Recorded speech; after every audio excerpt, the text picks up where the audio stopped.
Daqui a instantes a gente conversa aqui em conjuntura com Áurea Andrade, ela que é gerente adjunta da Unidade de Soluções e Inovação do Sebrae de Alagoas. A partir de agora, nossa entrevistada é Jamile Duarte Coelho Vieira, advogada, desembargadora eleitoral do TRE de Alagoas. Doutora Jamile, muito obrigado pela presença. Bom, estamos há praticamente 6 meses da eleição e eu lhe pergunto o que é que nesse momento preocupa o TRE em relação a essa eleição de outubro. Tudo bom? Prazer estar aqui mais uma vez.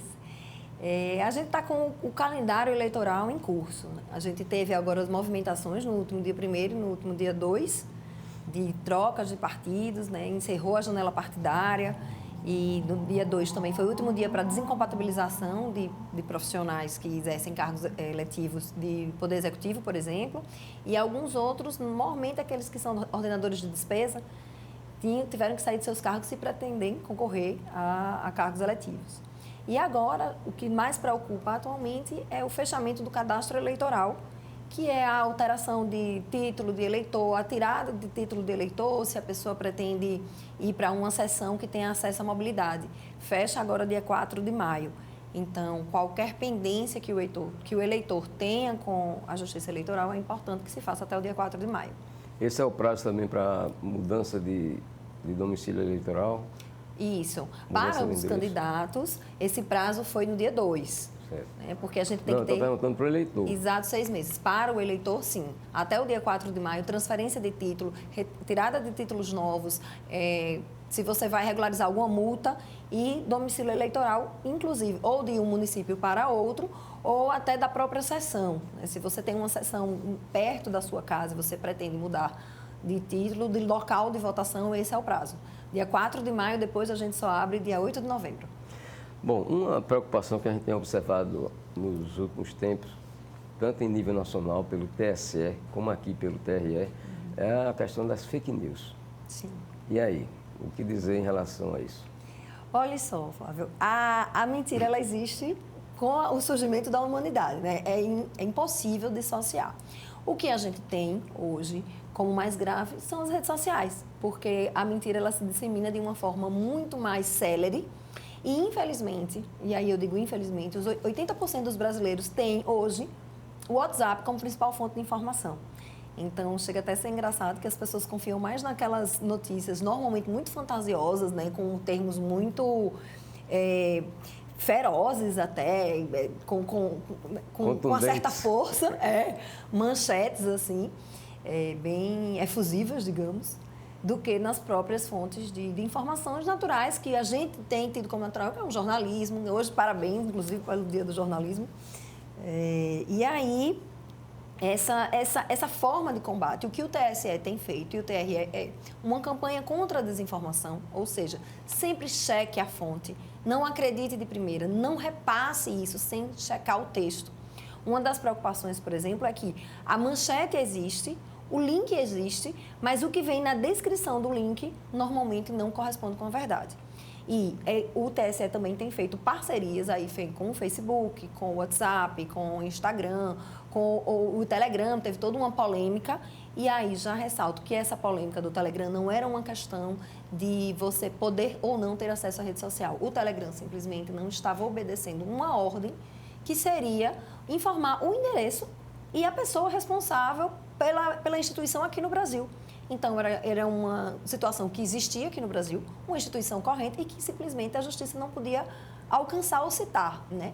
Então, o TSE tem feito parcerias, principalmente com essas redes sociais, no combate às fake news ou notícias falsas, em bom português. Uma questão com respeito às fake news é que a pessoa, no Zap, né, no WhatsApp, recebe, se a notícia é do agrado de quem está recebendo, aí a pessoa realmente não vai nem conferir, vai logo passar adiante.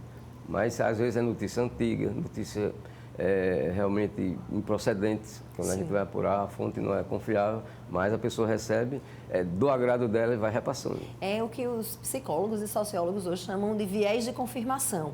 Então, você tende a acreditar, quando você já tem uma tendência, né, para pensar de determinado modo, e seja em ideologias políticas ou a questão de saúde, né, a gente fica brincando com o ovo. O ovo ele é super polêmico, tem horas que ele é excelente para a pessoa, tem horas que ele é danoso à saúde. A mesma coisa com a ideologia política. Então, é o tal do viés de conformação. Se você já tende a pensar daquela forma, chega para você aquela notícia, você não checa, porque você já o cérebro já está acostumado a acreditar naquilo. E o contrário também, se você não acredita, muito provavelmente você não vai ser conhecido, né? Você não vai reconhecer aquilo como verdade. E aí, o que é que eu sugiro? E aí, não como TRE, mas como pessoa. Siga fontes diferentes. Siga uma pessoa de esquerda e siga uma pessoa de direita. Sigam a ideologia A e sigam a ideologia B, porque aí você engana o algoritmo. Né? Existe pesquisa já que eu estou aqui em Maceió, eu faço uma pesquisa no Google, então eu coloco coqueiro. Vai aparecer muita coisa daqui de Maceió. Se eu fizer essa pesquisa em Dubai, se eu fizer essa pesquisa em Londres, ou se eu fizer essa pesquisa nos Estados Unidos, com as mesmas palavras, lógico, com as línguas pertinentes, eles vão me dar uma outra forma. Por quê? Você tende a começar a receber mais do mesmo. Então, a sugestão é, você está no Twitter, siga todas as linhas ideológicas, porque aí você vai ter diversas fontes de informação. Antes ficava mais claro, porque normalmente o jornalismo, ou o jornal, ou aquela revista tinha uma linha editorial. Você sabia se, por exemplo, no caso de política, esse editorial ele era mais tendente à direita ou mais tendente à esquerda, mas isso era explicitado. Hoje, o nosso problema é porque é tudo muito velado.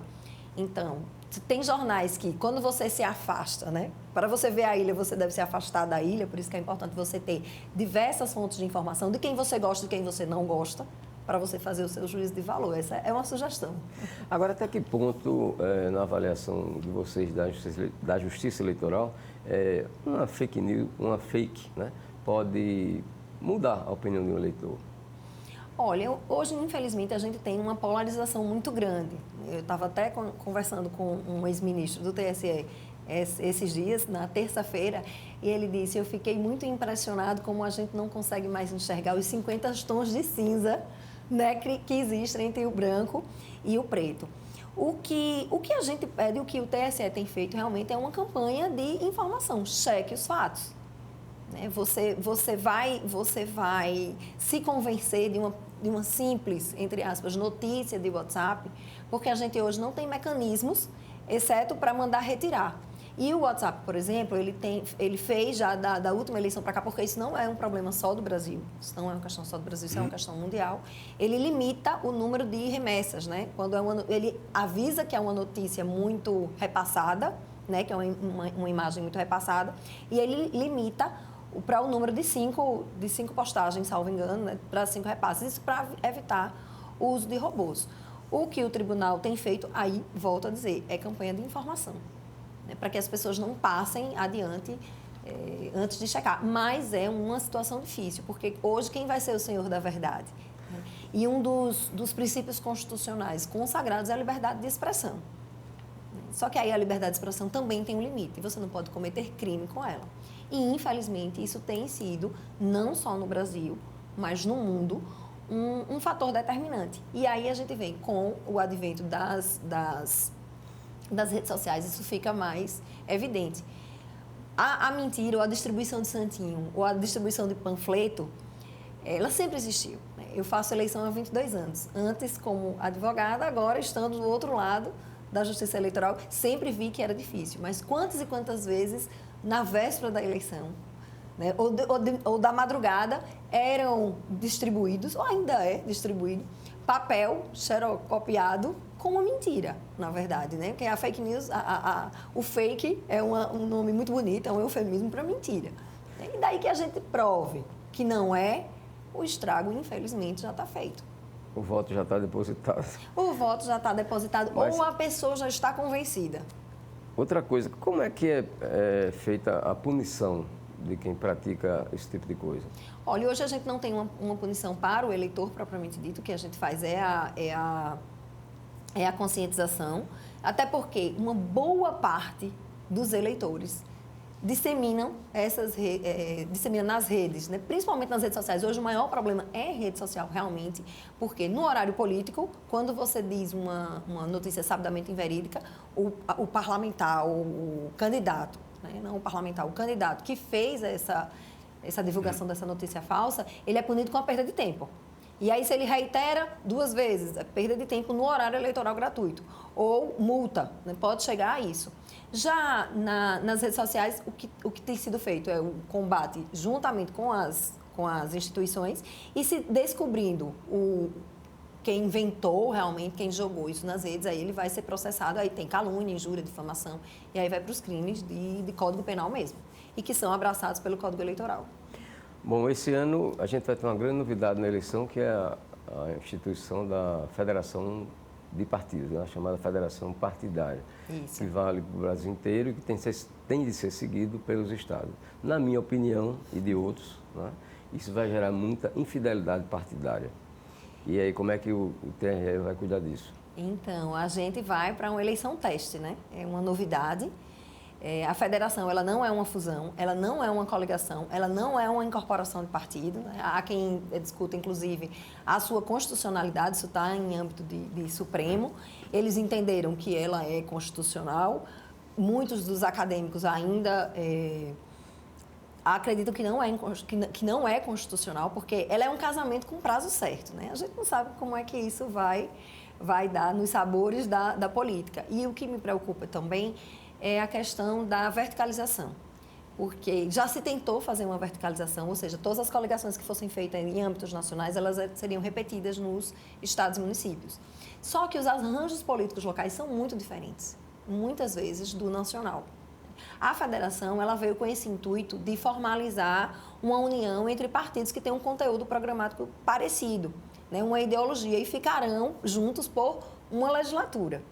4 anos, no mínimo. A gente tem agora o prazo, até dia 31 de maio, para a composição dessas federações e que o que se tem notícia é que já está se mexendo nas composições locais, né? Porque a gente tem notícias, isso ainda não está fechado, de que nacionalmente estão se fazendo uns arranjos que não estão combinando com as situações dos estados, por exemplo. Então, a gente tem até o dia 31 de maio. Por isso que eu acho que vai gerar muita infidelidade partidária. Pode ser. Aí a infidelidade partidária, ela tem aí os reveses. Você vai perder, na federação, né, se um partido desligar, ela só vai continuar se houver pelo menos 2, porque a federação pode ser 2 ou mais partidos. E aí você vai ter a questão de acesso a fundo partidário, de acesso a tempo de televisão, tudo isso como se um partido fosse. Apesar de manter a autonomia partidária e os números, a federação ela tem um estatuto novo, né? Ela tem um CNPJ constituído. A gente vai ver como é que isso vai acontecer nos próximos 4 anos. Pode ser que haja infidelidade partidária, mas, muito provavelmente, perde-se o mandato, porque a infidelidade partidária é isso. Você não é obrigado a estar filiado a determinado partido, mas você vai sofrer as consequências de não estar mais filiado, caso você tenha sido eleito por ele. Tal como no partido, vai acontecer na federação. E o que dizer da participação feminina nas eleições? Até porque as mulheres são maioria, né? Maioria, inclusive, de eleitoras também. Isso. Né? Nós somos maioria da população. Isso. E mais da metade das eleitoras, né? 52% do eleitorado é composto por mulheres. A gente hoje tem novidades. Recentemente, antes de ontem, foi aprovada uma PEC, né, uma emenda constitucional que constitucionalizou a destinação das verbas para as mulheres. Os 30%, né, de cota de gênero, na verdade, não é uma cota de mulheres, é uma cota de gênero. Então, tem que ter essa mesclagem na indicação dos candidatos entre gênero masculino e feminino, só que, como normalmente se tem mais homens que mulheres, se confunde muito com isso, com a cota de mulher. Mas se constitucionalizou essas verbas, o que antes era só uma construção jurisprudencial ou de resolução, hoje está na Constituição. Os 5% para utilização de fundo partidário no fomento à mulher, que a mulher venha para a participação política, e os 30% para ser utilizado nas eleições. Ou mais, se for 40 a 60 ou 50 a 50, as mulheres devem ter esse incremento. Então, essa verba ficou constitucional, está mais difícil de derrubar. E a novidade para esse ano especificamente é que o partido político que conseguir eleger deputadas federais, ou negro ou uma negra como deputado federal, ele ganha, o voto dele tem valor em dobro, porque se distribui o fundo partidário e o fundo especial de financiamento de campanha, lembrando que são diferentes. O fundo partidário é aquele fundo é aquela verba que se recebe todos os meses para custeio dos próprios partidos. Isso. E o Fundo Especial de Financiamento de Campanha é uma forma que se encontrou para financiar as campanhas políticas após, sobretudo, o STF declarar que pessoas jurídicas não poderiam doar para a campanha, sob o argumento de que haveria uma forte interferência do poder econômico, né, da questão econômica em relação ao financiamento de campanha. Então, quanto mais mulheres e pessoas negras, lembrando que não conta em dobro, então se for uma mulher e negra, isso não vai contar duas vezes. Quanto mais se eleger, quanto mais a legenda investir nisso, né, até como um reparo histórico, e converter candidaturas em mandatos, quando o mandato se consolidar, vai ter a participação em dobro no fundo partidário e no Fundo Especial de Financiamento de Campanha. É uma política afirmativa, né, para que atraia, não mulheres necessariamente, mas para que atraia o olhar de dirigentes partidários que ainda são, em sua maioria, homens, o fato de investir nessas campanhas de mulheres, né, dando essa estrutura. Ok, muito obrigado à advogada, desembargadora eleitoral Jamile Duarte Coelho Vieira, pela sua participação aqui em Conjuntura. Vamos agora ao intervalo, a gente volta já conversando com Áurea Andrade, ela que é do SEBRAE de Alagoas.